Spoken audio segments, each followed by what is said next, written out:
Zašto vi Bosanci stalno govorite ono bolan?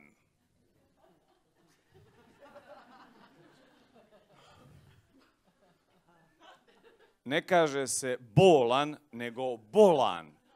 Konju. Ali u stvari kupujem vrijeme. Jer je jako dobro pitanje na koje ja nemam dovoljno dobar odgovor.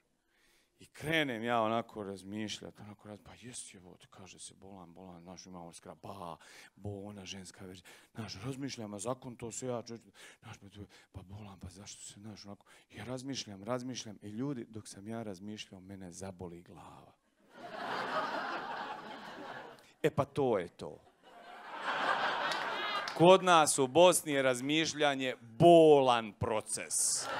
Kad bilo koji od nas kaže bolan, to znači mislim.